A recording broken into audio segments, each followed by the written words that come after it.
Hello and welcome to another episode of The Wannabe Entrepreneur, the podcast about what's really like to bootstrap a company.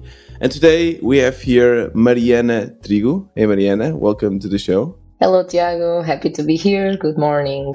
Good morning, good morning. Mariana scheduled this for 9, and for me, 9 is still quite challenging. Like my day started around 10. My brain starts working at around 10. But not for you, right, Mariana? You started around 6 a.m., you said? Yeah, 6:30 today. Yeah, I am Wow. a little bit of a morning person, Yeah. so usually I go to CrossFit at 7. Wow, I don't understand that. I don't understand people that can wake up so early and go exercise. My God, it's crazy. Yeah, the Uh, thing is, if we wake up that early and you do nothing, you probably fall asleep right yeah, after. yeah, yeah. Good point. Very good point. Mariana and I met each other in the conference in the Future Works. So, as I already told my listeners, I did a talk, and Mariana did as well one. And I talked about how to become an indie hacker. And after the talk, Mariana told me that she was an indie hacker without knowing, right? So for me, that was really, really interesting to get that. And after that, I got that answer from a couple other people, especially Portuguese people, actually, telling me that yeah, they were indie hacker. That they just didn't know that this was a term. They were like, okay, I'm just kind of hacking things together, but I didn't know that there was a whole community around it. Mariana is originally in the biology world and background, and then after a while, she decided to upskill or reskill herself and kind of do the shift towards the tech area. So, doing even though she's not a coder herself, she's working in the tech areas like project management, and now she's also helping people doing that transition. And she started her own business. It's called Techia, and we'll be speaking about that. But basically, Techia helps non-tech people doing this career shift, which is something that more and more, especially in Portugal, people I would say are thinking on doing. Because the biology and other areas that are non-tech are quite challenging here. So yeah, welcome to the show again, Mariana. It's a pleasure to have you here. And yeah, let's start with the question that is in my mind, which is, what did you think of my talk? Well, I wasn't expecting that question. Yeah, I know, but completely honest feedback before we get started into you. Yeah, give me the honest feedback and give me the improve what I can improve next time. No, I think for me at least, your talk came in the right moment because it was actually quite curious. Like maybe 30 minutes before, I think I was delayed for your talk. I was speaking with another speaker that we spoke about Techia, and I explained him a little bit of what we were doing, and he was telling me like, Mariana, okay, you have to go for funding. In 3 years, you will sell your Right. company to Coursera for several millions. And the first question I was thinking about that, and I asked him like, okay, what about your quality of life? And he was like, hmm, yes. So that it's kind of it doesn't exist. And I started thinking like, okay, should I go for funding? I work a lot already. I really like what I'm doing, but do I really want to spend the next 3 or 5 years just knocking on doors, searching for investment instead of focusing on the people that I'm helping and in the product itself? And then you appeared. And suddenly, half an hour later, I am hearing about a different concept, which I had never heard Yeah. about. And I asked even some people, like, do you know what this is? And they're like, no, never heard about it. And I'm like, I remember your slide where you put, I don't remember if the first one was working for someone else, and then indie hacker, and then funding, more or less. Yeah. And I'm like, okay, I am a total indie hacker at the moment, like solo entrepreneur. This makes a lot of sense. And then you spoke basically about my pains, which a major one is feeling lonely because you are starting a project by yourself and you know that it has a huge potential and you know how it can help people. And at least on my side, I see that change in their lives. And I think, okay, do I want to keep doing this alone? Do I need to bring more people in? So that part, that pain of feeling lonely, was one of the major things that got my attention in your Right. talk. Right. Right. Yeah. Yeah. And now tell me about the improvable points. Like what can I? Is there anything I can do better? I know I felt like I don't know how you feel because you also did an interview. I sorry a talk, Hmm. but it was my first time like doing something with this kind of professionalism, you know, where there's someone like preparing you and putting the mic and telling you, okay, go here. And then when I was before I entered in the stage, they were like, okay, make sure to be in between this line and that line because of the shadow, and make True. sure if you want to drink water, you can go there and drink water. Like so many details. Like, oh my god, I thought I was just going there and talk, and suddenly there were so many things that I felt I was looking too much to the monitor. We have like a little monitor showing the slides that I really didn't know where to look at. What did you have the same experience? Well, more or less. I've been a professional dancer for 10 years, Okay. so being on stage it's kind of easy. It was weird to be speaking instead of dancing because I am more used to the other part. Yeah. But for Because you could me, start dance then. Like, yeah, no, I that's could. not it. I could. Well, I've seen that happening actually. But well, from your talk, I think one of the key things that you brought in was your main message was quite clear. That Right. was what is an indie hacker, and you're not alone. There's more people doing this, and you can Right. have their support as well. So for me, that was the major thing, and that is the main thing that you did really well because Okay. you brought a clean concept, you explained it, and you had an impact on the other side. At least I felt that impact. The rest, I think it always can improve with time. And even if you feel like I was pretty comfortable, I didn't look at the screen, there's Yeah. always some points to improve. Like we don't born an amazing as an amazing Right. speaker. So Interesting that like the main point of my talk was to describe what a indie hacker was, even though for me that was just like a little detail. Like for me the audience first approach, the whole method that I introduced was the most important thing, but I get it was the other way around, which is really yeah, interesting. maybe for me because it was such a new Yeah, concept. yeah, yeah. So I always feel like the huge impact or the biggest impact that you have during a talk is the moment where people identify themselves with Right. what you're saying. So for me, the turning point was that the feeling of okay, but suddenly I belong somewhere. You Right. know? Yeah, yeah, yeah, yeah.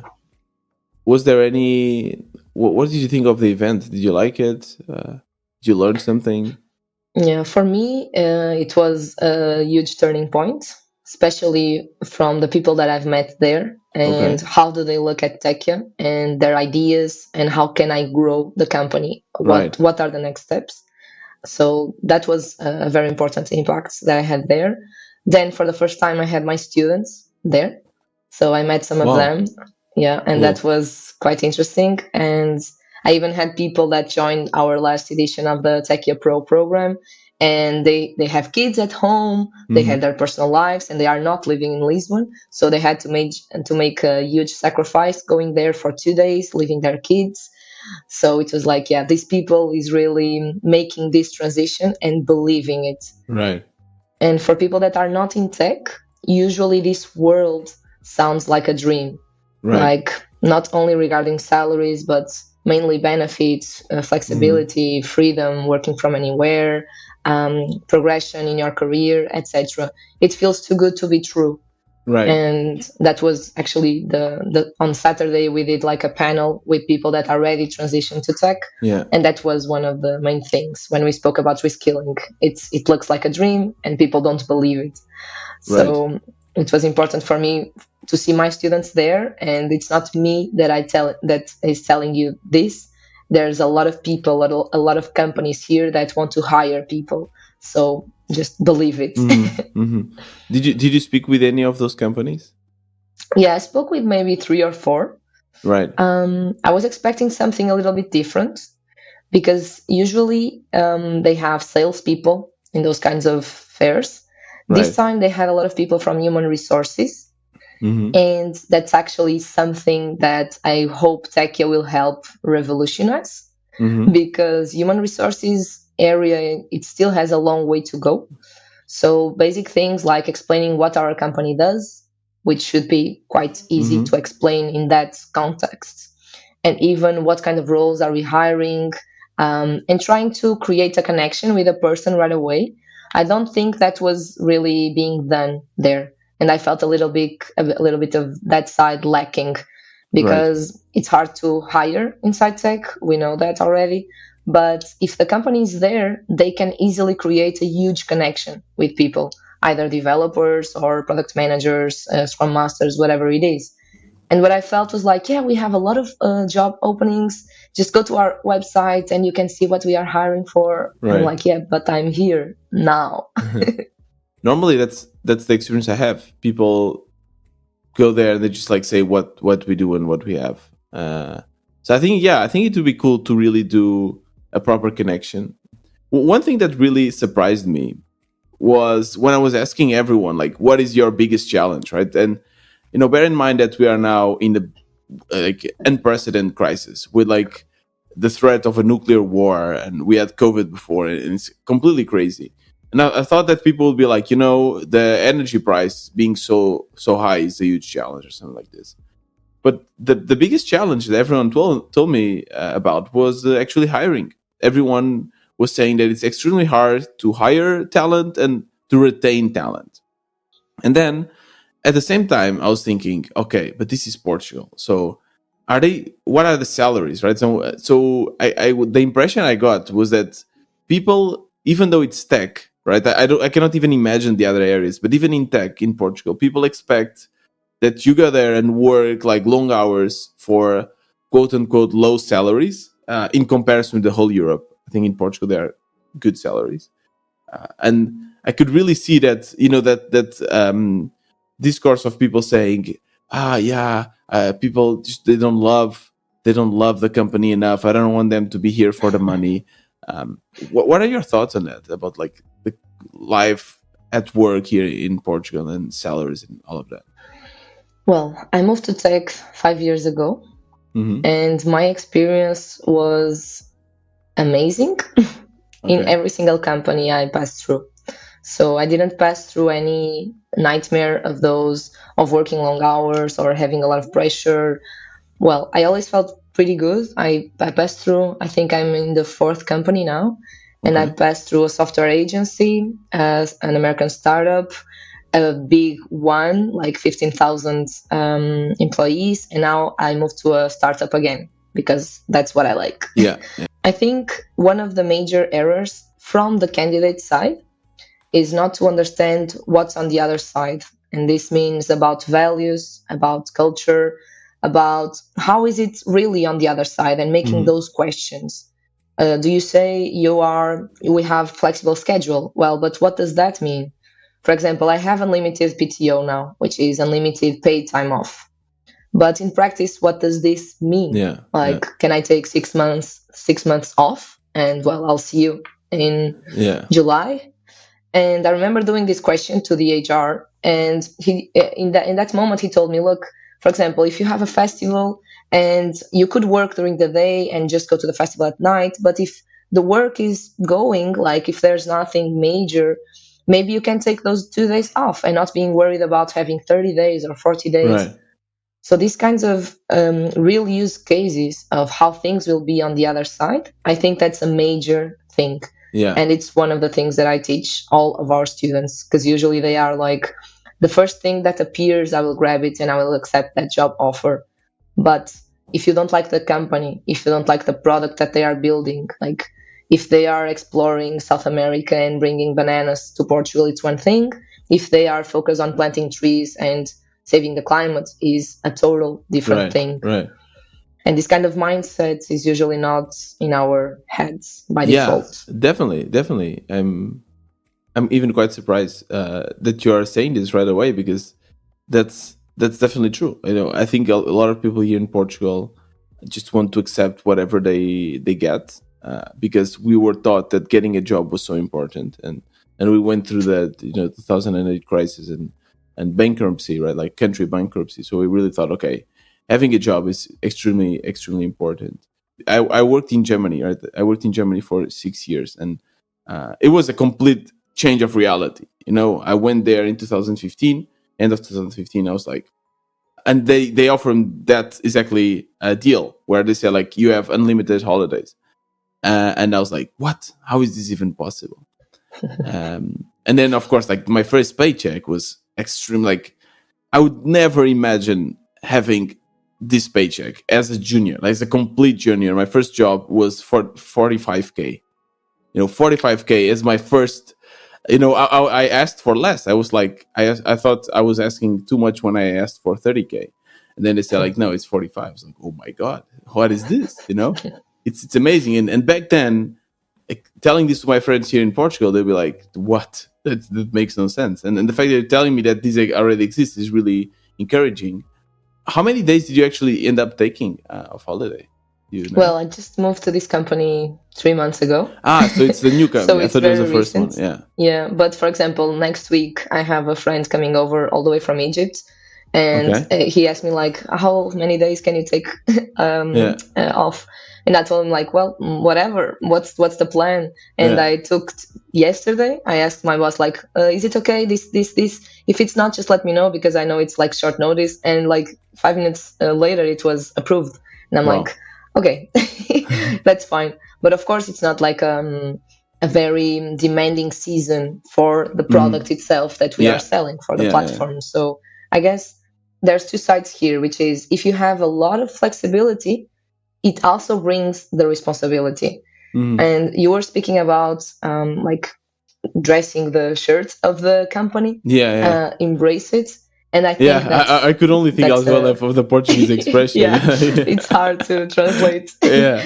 But I think that's a major thing because I usually don't separate my personal life Yeah. from my job life. I don't. Uh-huh. I think they should just cohabit in the same Yeah. environment. Let's say.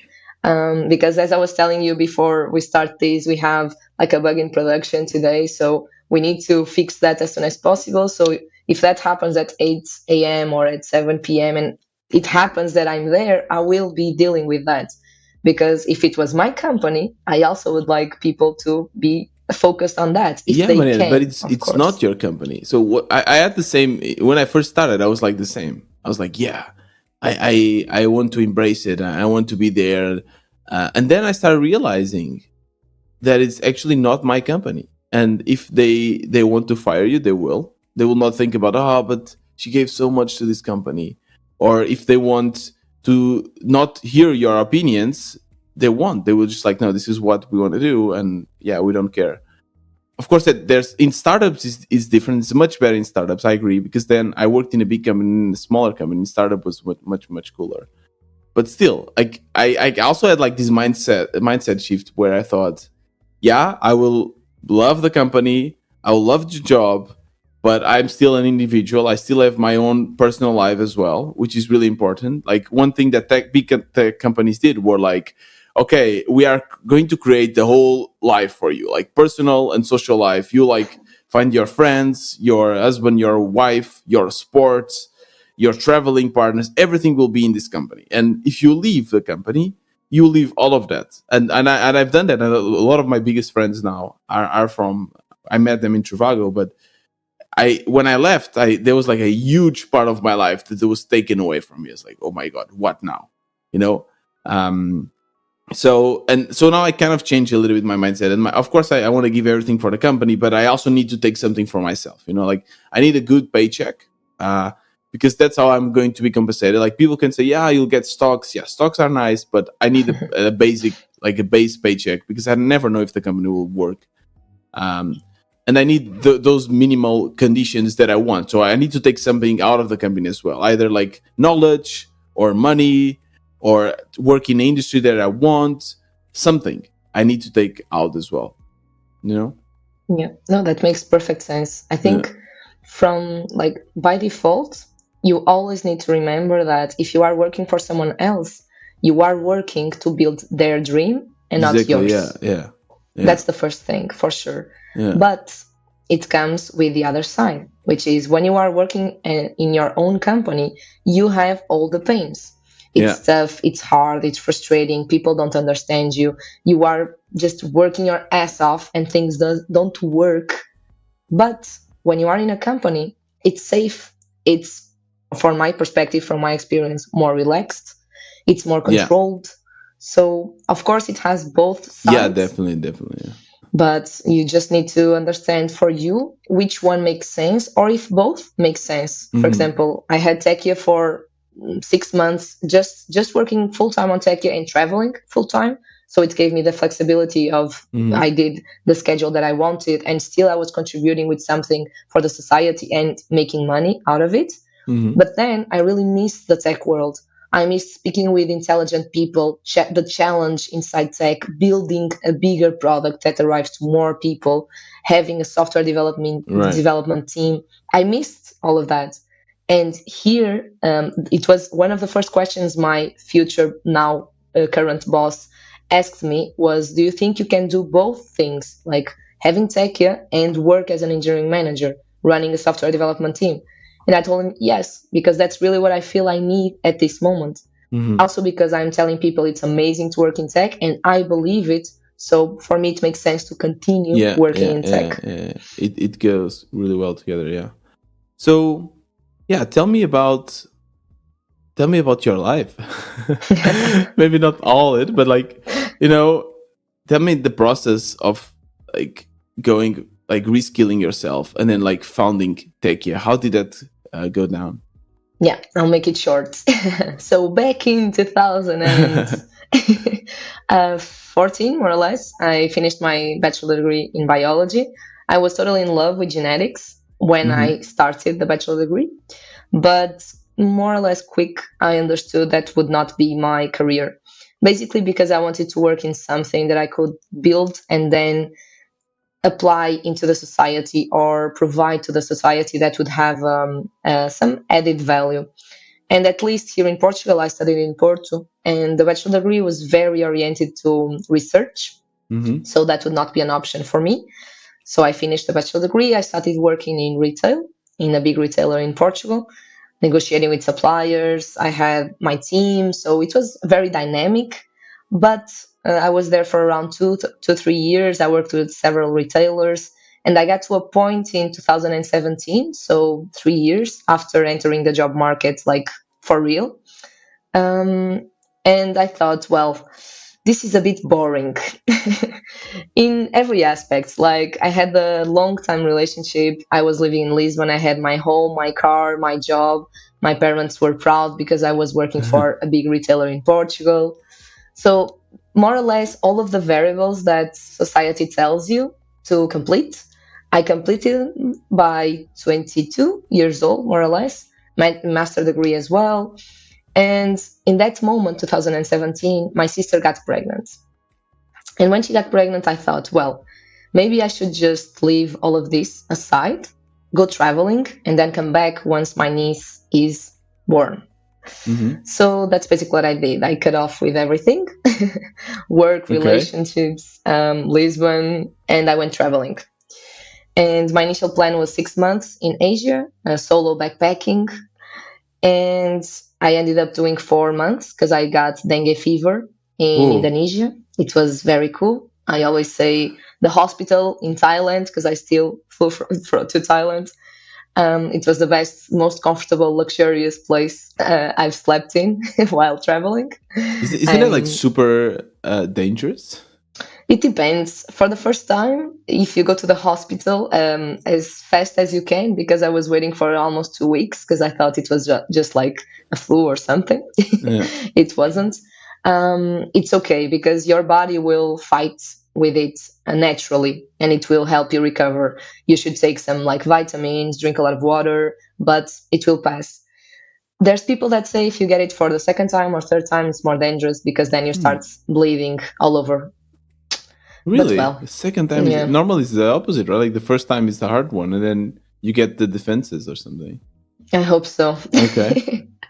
Yeah, I hope so. I hope you're right. We'll see eventually. Yeah. But yeah, so I was traveling, in searching for what I wanted to do with my life, a little bit personally and professionally. And what happened was that I didn't find it, but at least I felt that I wanted to work in something that I really, really enjoyed, Right. that I didn't know what it was Mm-hmm. yet.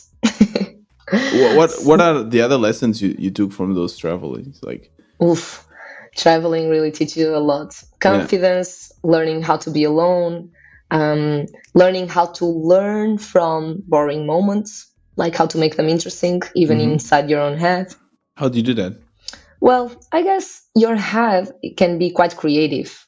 So even if you are in doing some activity or even not doing anything, which I'm kind of not the type of person that likes to be bored. I'm always doing some kind of activity, but I like the phrase of we need to learn how to be bored because that's important, not to be always driven by something. It Right, seems like you always have the carrot in front of you and you just want to get to that carrot. right, Okay, right. let's do exercise, let's hear a podcast, let's TikTok, whatever. right? Yeah, That's the well, worst. I hate TikTok. that one I don't use. Yeah, no, But I well, also don't. But nowadays, every platform has a version of TikTok. You know, I'm a huge fan of ouch. YouTube. I love YouTube, and now they have the shorts, and like it's really an addiction.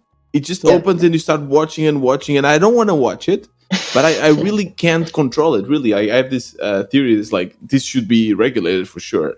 And one I was talking not so long ago with someone here in Portugal, and he told me exactly the same. Like it's important to be bored as well for your creativity. exactly. Uh, yeah, Yeah, maybe we heard the same person. I don't know where I read this, but I love that sentence because it's yeah, true and it's exhausting. That I feel that like, what are you doing now? Okay, are you working? If you're not working, I usually tell my friends either we go somewhere or if I stay home, I will work for sure, like for sure. So yeah, yeah, yeah, yeah. that's Same. an Yeah, important same. part. Yeah, I didn't feel bored while traveling because you always have new things to see, right? yeah, Or new food to taste or whatever. But of course, there are moments that you are alone and you are with your own thoughts. yeah, And it's kind of that phrase that we hear all the time. You need to be okay being alone. You need to enjoy your own company. yeah. So, yeah, I guess traveling alone helps you a lot in that. Although you are most of the times surrounded by people. Okay, it's not for me at least. It's not lonely at all. I usually Hmm. say I feel a lot lonelier when I'm home than when I'm traveling. Was it dangerous? Did you at any time felt Mm, unsafe? yeah, a couple of times, mostly in India and Sri Lanka. It's connected to being a girl traveling. You don't feel your physical safety so much threatened as we do when you are on a train where you don't see any other women there, like zero women. Or Right. when they look at you on the street and they're like, hello, hello, hello, Yeah. hello, because you're a girl, or they give you a look that makes you feel like a piece of meat. Yeah, but it was nothing major. It's a little bit part of the culture, but if you're not used to it, and when I arrived to Asia, I thought I could do the same that I do in Europe. Is if a guy looks in Yeah. a way that's not very comfortable, I would look at him with a mad face, and he would go away. Yeah. But that doesn't work in Asia. It's worse. So, well, They think that you're interested. Is that it? yeah, more or less. Oh, Yeah, I wouldn't okay. say interested, but at least that you're giving him attention, Right. so he will give you even more attention. How do you what's the good reaction then? I would say just be nice and try to ignore it in some way and just follow your way. Don't Right. speak, don't give too much like trust or too much talk. Hmm. Be nice, okay? Don't not being rude, but showing that, well, keeping the distance, let's say. Right. Right. Yeah. Yeah. India is such a different place. I don't know. I'm like I was there, and I have a lot of friends from there, and I'm so addicted. I was there only for like 9 days or so, but I would love to just go more because it's so different. You know, coming from a country, Portugal, with only 10 million inhabitants, Yeah, that's going to a true. place where 10 million inhabitants is a village. You know, like it's so different. They have too many people, too many people, and how the society changes because of that. It's absurd for me. You know. Yeah, it's crazy. I always, after, I'm not sure, were you in New Delhi? Yeah, I was, but not. Yeah. But it was only like nights, so we never stayed like for a long period. And but the little I saw, I thought, wow, this is crazy. Yeah, Like I it's always say absurd. like every single city in the world is very organized after going to New Delhi Yeah, because it's I can just imagine. crazy. Yeah, Yeah, and the yeah, smell but is it's crazy amazing. too. The smell, like Yeah. that's what I was like, wow, it smells like pollution. It's crazy Yeah, how it literally smells like pollution everywhere. It's yeah. crazy, All but your then, senses are like yeah, and at the same time, the Indian people I've met are the best people. You know, like yeah. you have everything, of course, in I think 1.3 billion, but they're so, at least the ones that leave and like they are like here, and even the ones in the community, they are so open minded, so nice, so humble, that I'm always surprised. Like what? Like Indian. Every time I see someone from India, it's like, okay, I'll be okay. I like these people. So it's Yeah. really nice. No, for sure. I have Yeah. really good friends from there, and I learned a lot in India. Did you also travel in like the Arabic world? I did Egypt Okay. last year.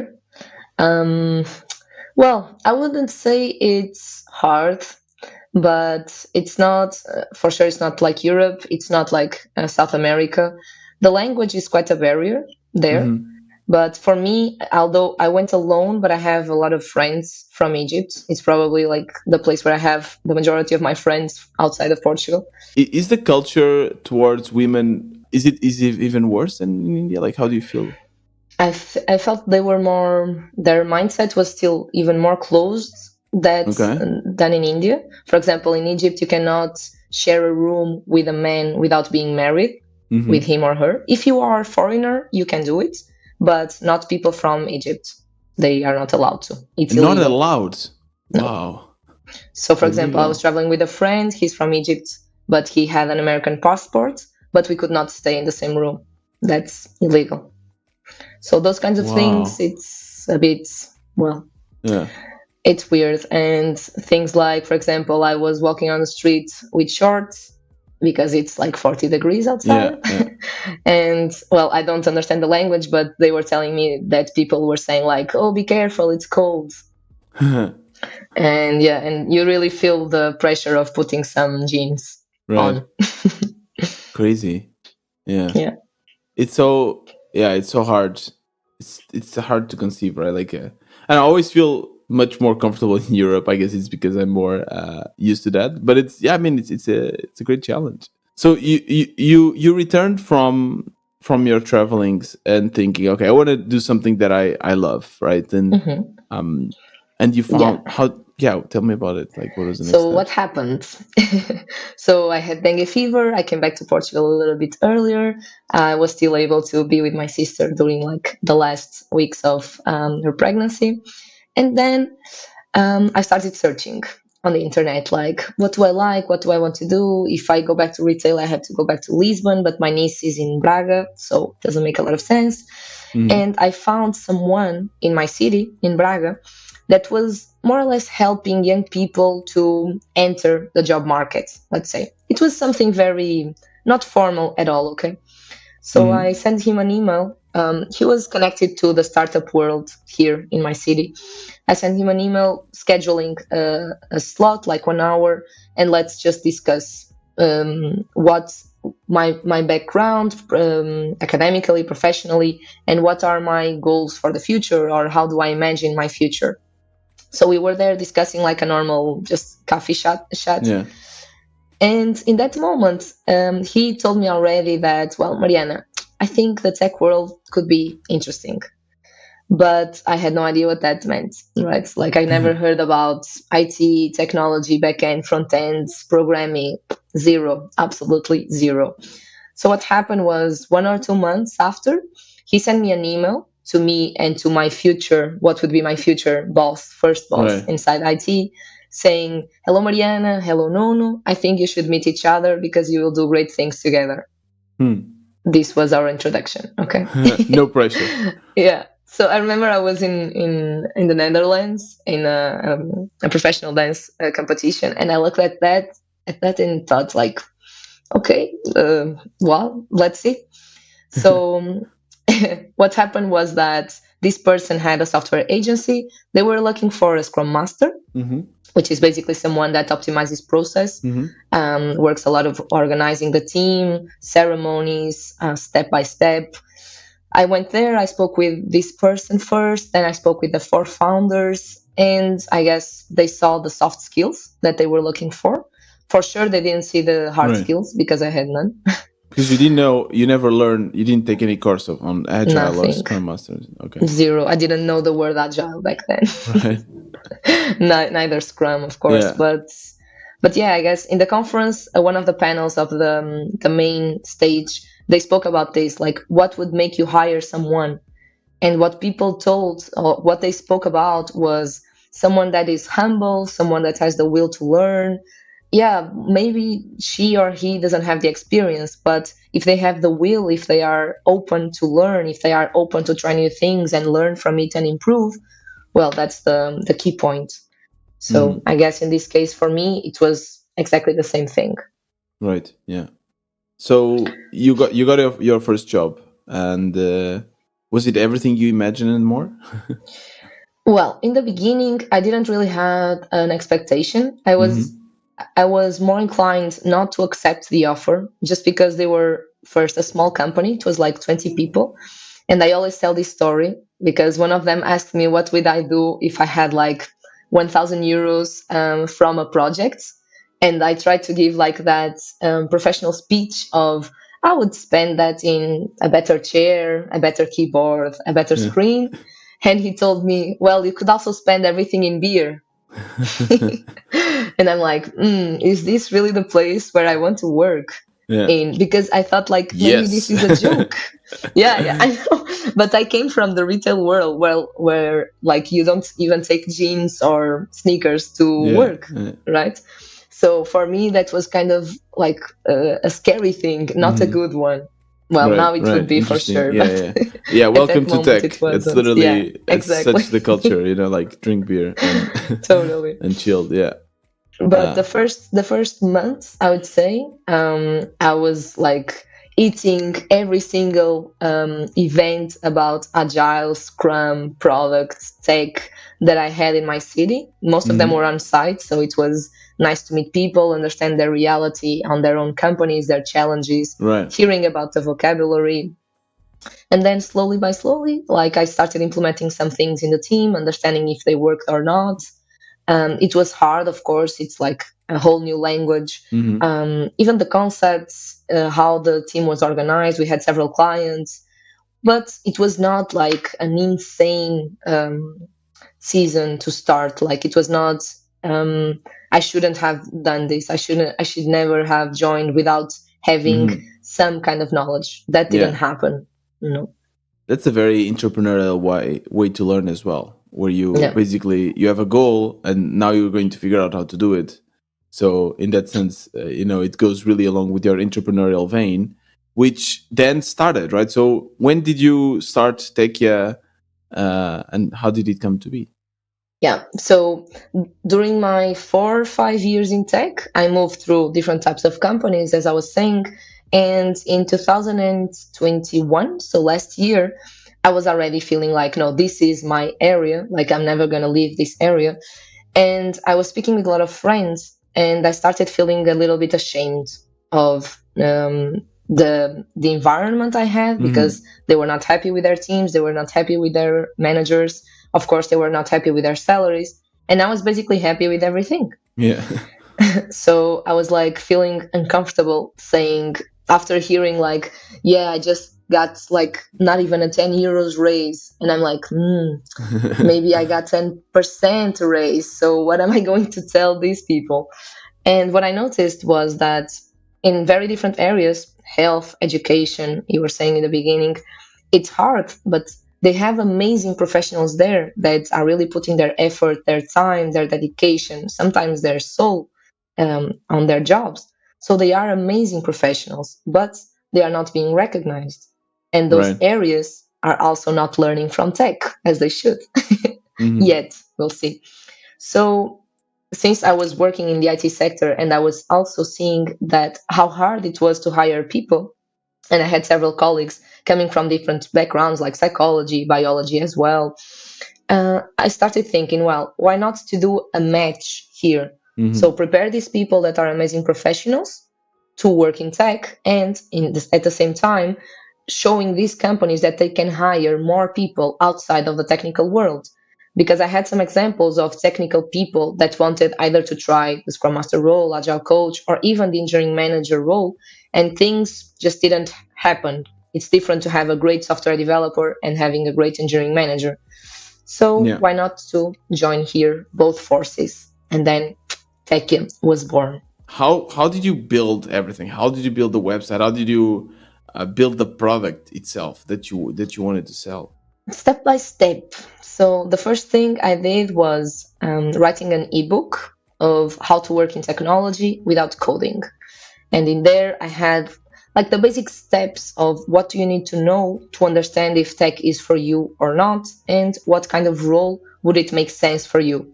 I read a very cool sentence recently that says, "Your future is hidden in your daily routine." And I think it fits a lot with this transition to tech. Today, I can hear my students speak for 5 minutes and I can immediately say if they are more for the product manager role, if they are more for Scrum Master or even manager. That's kind of easy. But in the beginning, it's not that easy. Hmm. And for them, it's a little bit of the same. Like, for example, I went to Scrum Master because I like process. I like to be organized. I write my goals every single 3 months. I like metrics. I like to experiment and understand if that went well or not. I love retrospectives. It's like, love it. Yeah, I like So them too. They're good kind of meeting. Yeah, they are fun, yeah, even though sometimes you have to speak about hard yeah, subjects, yeah. but it's like continuous improvement mindset. So Hmm. yeah, I enjoyed it a lot. So it was a little bit of trial and error. We were always able to help each one of our students, but their needs were different. Some of them wanted to really move to tech. Some of them were already in tech and they wanted to move to a different company, or Hmm. they wanted to move to the a manager role. So basically, we were starting slowly by okay, we have an ebook. Now we give mentorships, individual ones, but it's really a lot of time that you put into an individual mentorship and you cannot really scale. With the mentorships, we were able to understand what's the process that works, that's the optimized framework, let's say, that can do that from zero to hero with our students. Hmm. So slowly by slowly, we started designing a transformational journey. Right. And now we are way more mature on that, Hmm. on the services and products that we can offer to each person, each type of Right. student, let's say. So you created an ebook and you said like, okay, here's the ebook. Like, would people pay for it? Like, what was your first pricing? We started with around 20 euros for that ebook. It was an ebook with around 30 pages Hmm. of what's the IT world like and what are Hmm. the roles and even exercises.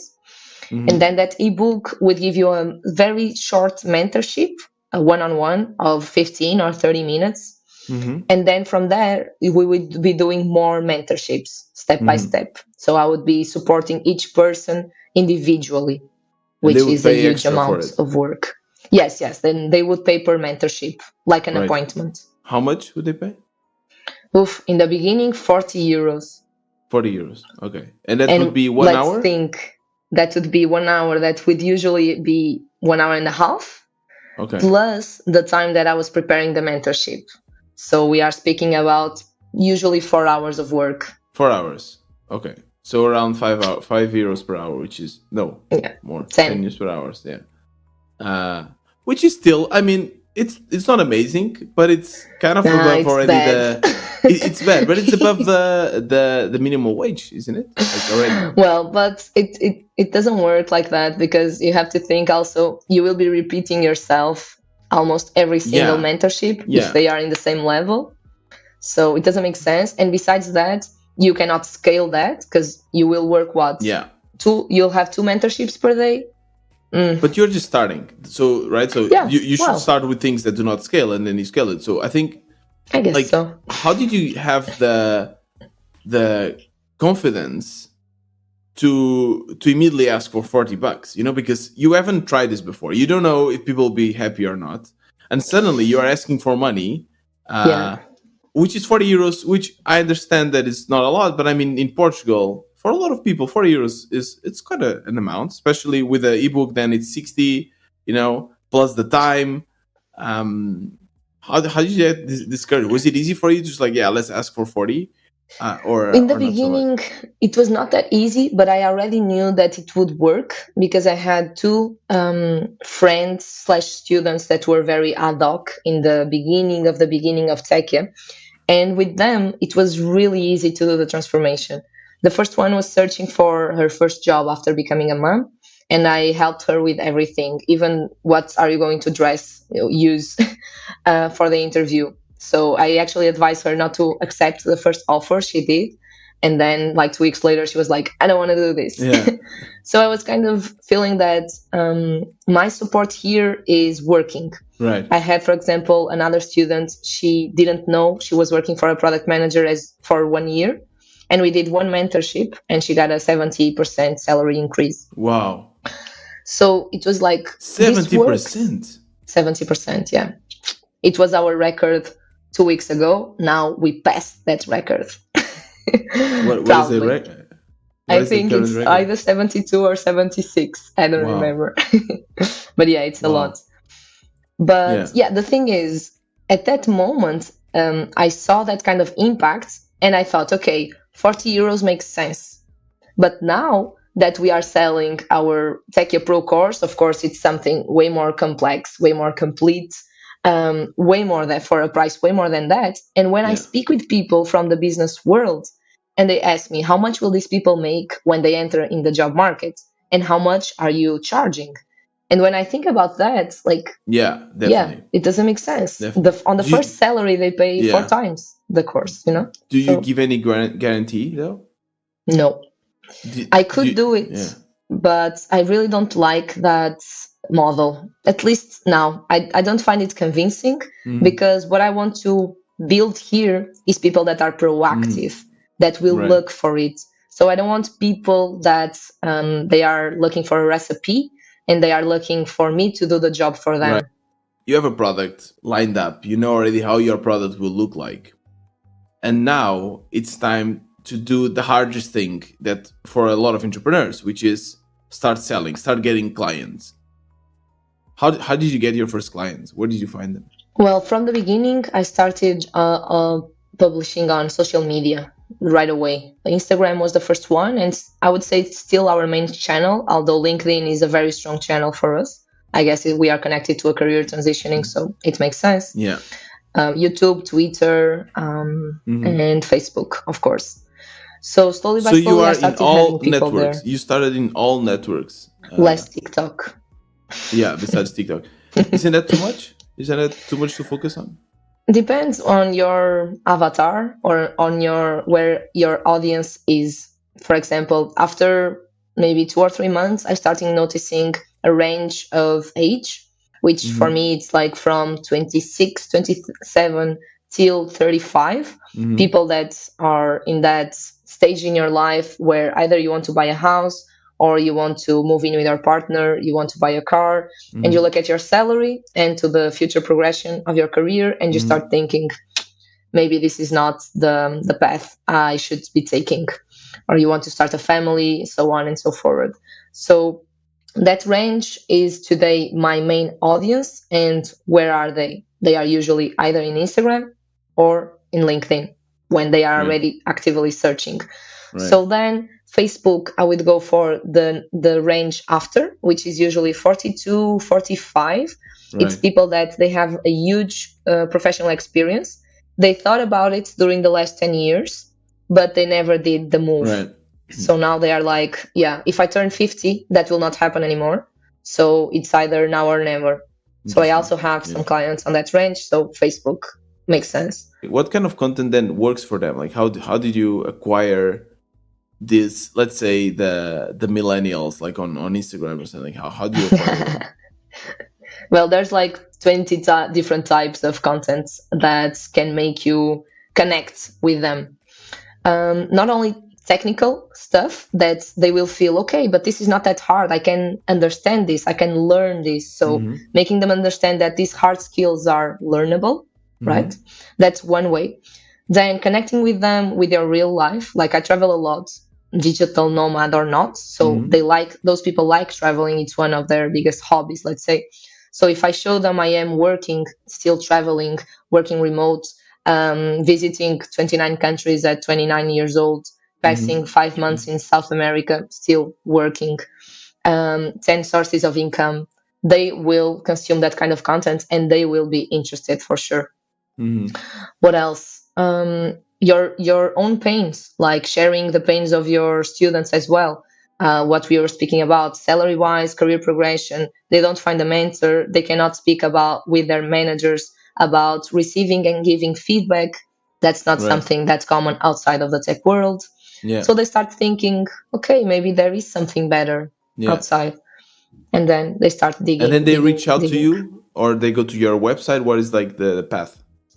Yeah, it depends. Sometimes they reach us directly on social media, like sharing their story and in what stage they are.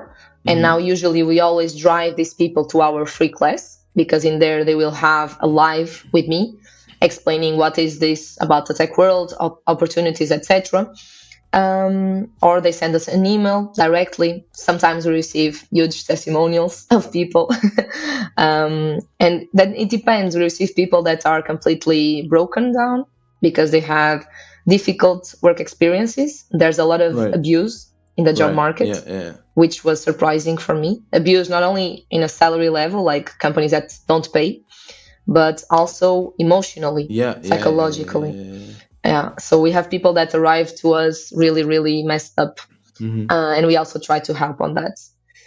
But yeah, so they reach out to us. The ideal here is for them to feel almost like a one-on-one. That's why the Hmm. personal branding helps a lot. It's Mariana behind Techia. Yeah. It's not just Yeah. a name of a company, and that makes them feel comfortable reaching out. Hmm. And then you convert them to paying. You give them the free class, Hmm. and then they experience, and then if they like it, they will then convert and start paying. Right. Yes, yes. So the Okay. free class is around 1 hour, but it usually lasts around 1 hour and a half because people have a lot of questions. Yeah. And during that free class, I already explain what's the transformational path that we have and what are their options. So, for Yeah. example, they can start with a small amount of money doing our challenge. That is like 50 euros now. It's a 14 days challenge where they will learn a little bit more about IT and what's the perfect role for them. Then they have the basic course, which is a 4 weeks course.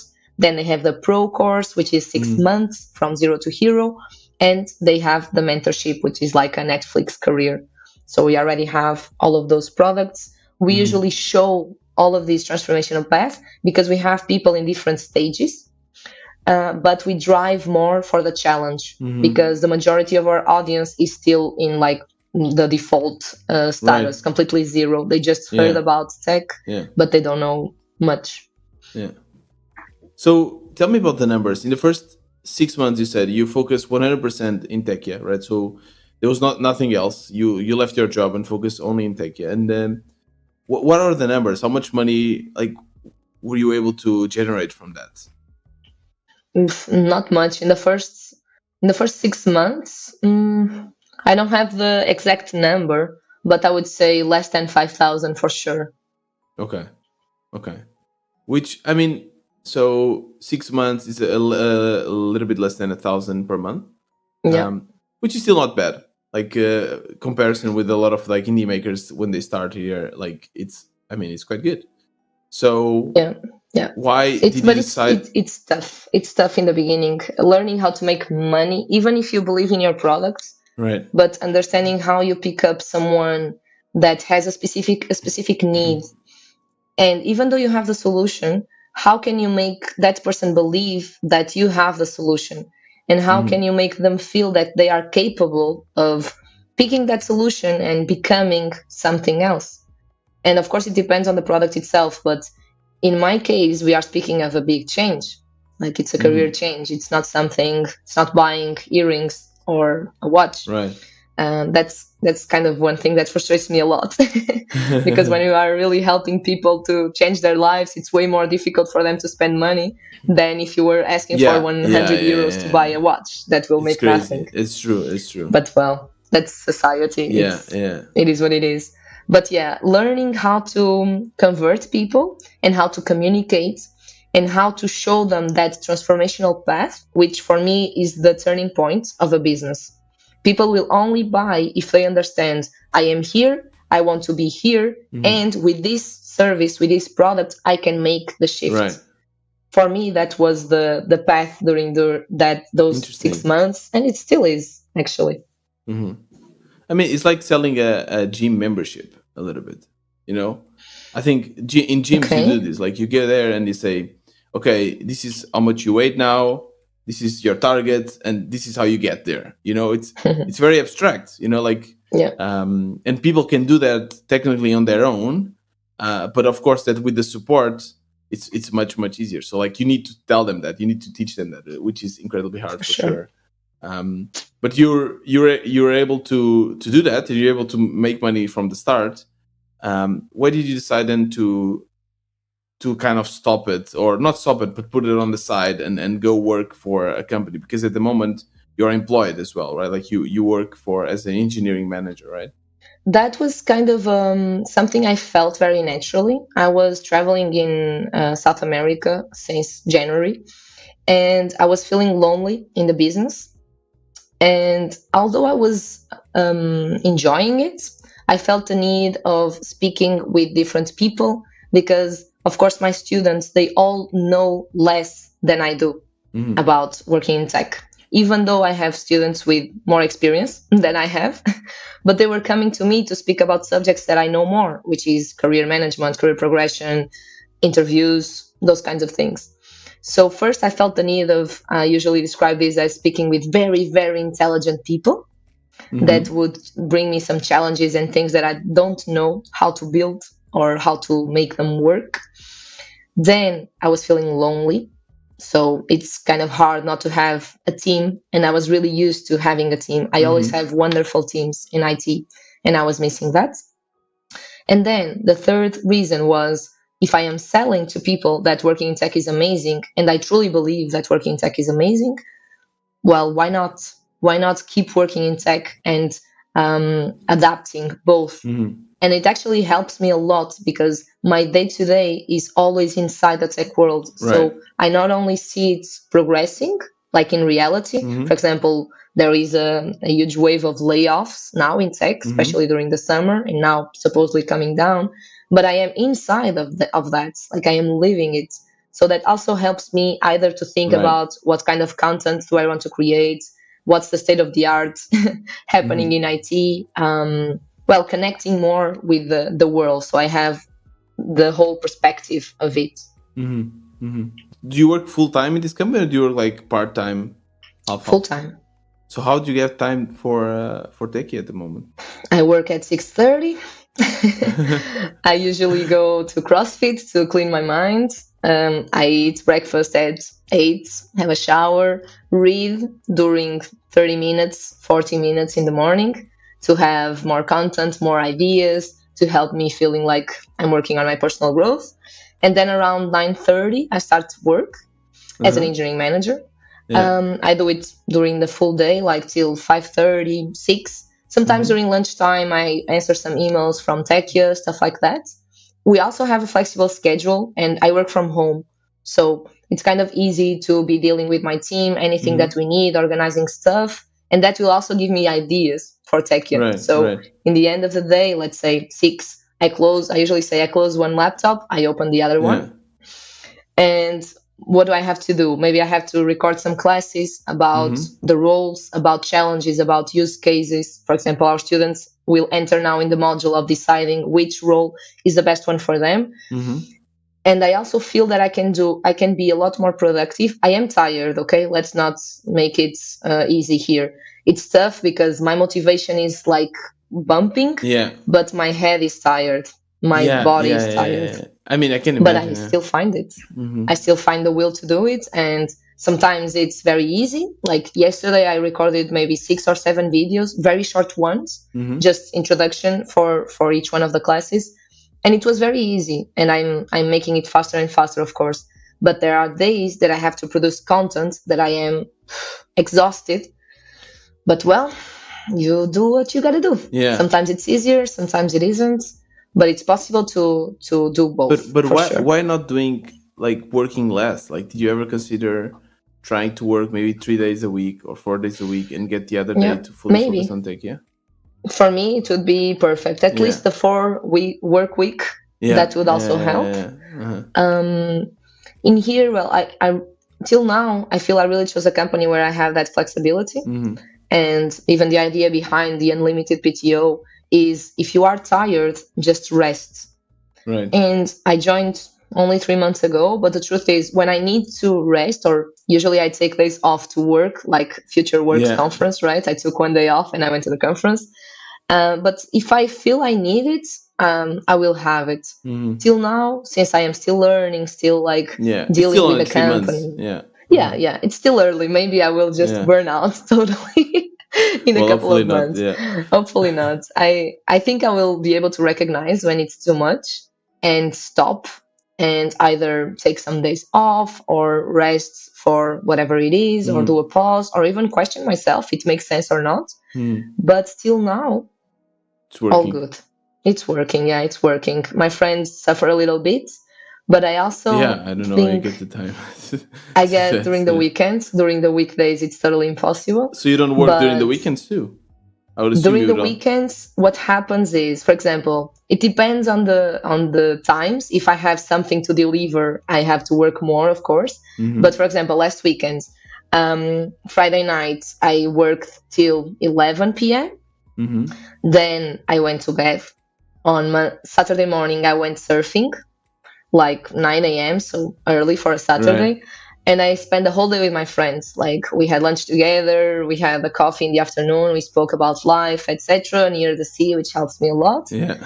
Then I get home around 7 p.m. I work till 10, a little bit, just okay, what do I need to organize? What do I want to have completed till tomorrow, Yeah. Sunday?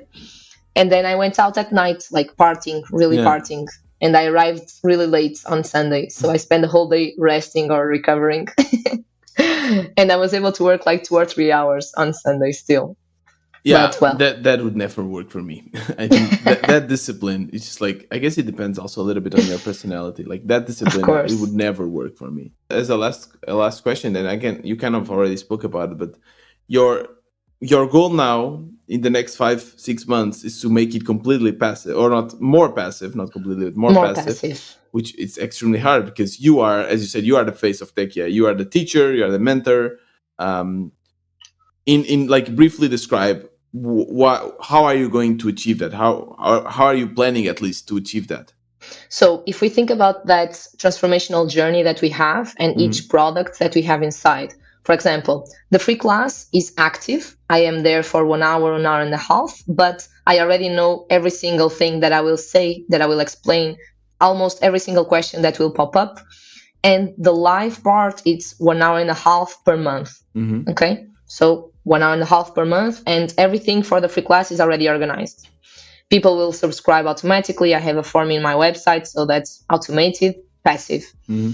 Then the challenge, it's recorded. So it's 14 days. They have one video per day. All those videos are recorded, so I don't Hmm. need to be there. I need to Right. be there for the last session, which is also one live session of 1 hour. Right. So that will happen also one time per month. Done. Hmm. Then the basic course, it's passive, totally Hmm. recorded. That's it. They go into the platform, they see it. They can ask doubts, but that is async. So I Hmm. will go to my email or either to the comments on the platform and answer. Hmm. Then the pro course is the one that gives more work. Although it's also 7 modules that they are all recorded, Hmm. but the students will have exercises. They usually have more doubts because they are really deep into it, and they have a live session in the end of each module. So we are speaking about 7 live sessions in 3 months, more or less, Hmm. and some Techia master sessions because we are bringing coaches, psychologists, people from the IT market, Wow. people with the roles that they will move Yeah. to. But yeah, that part is active, but still, Yeah, it's that not a part full seems a time lot job. of work though. It kind of It's seems like a fun. full You time. speak with people, Yeah. you think like, hey, this guy would be amazing to bring for them. Yeah. Well, Yeah. it's cool, but yeah, it's for sure not Yeah. passive. And finally, the Techie membership, Yeah. which means every single week I need to produce content. Right. And this also brings the other side, which is if we are on Facebook, Twitter, LinkedIn, Instagram, we also need to produce content for that.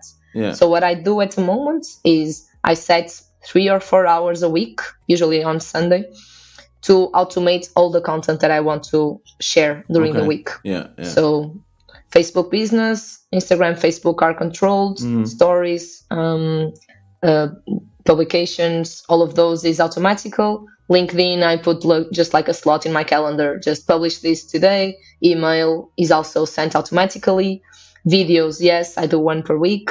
So yeah, it has Wow. some I'm active. getting, nervous just by Tired. hearing this. Yeah, tired. I mean, yeah, it's crazy. So much things.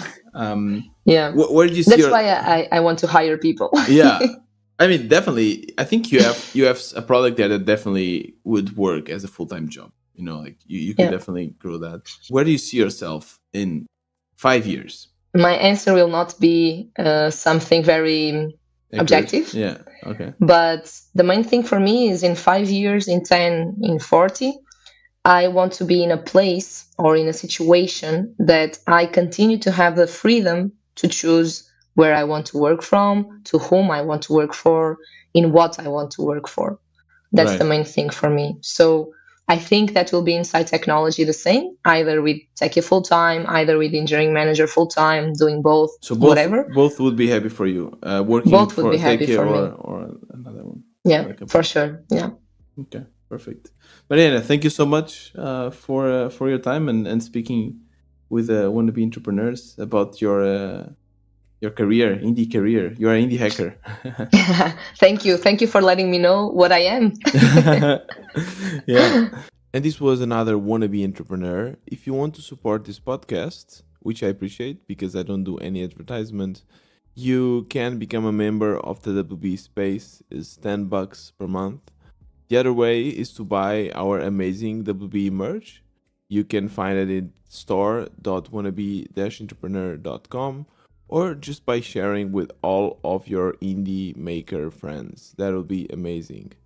This was another wannabe entrepreneur. See you next time.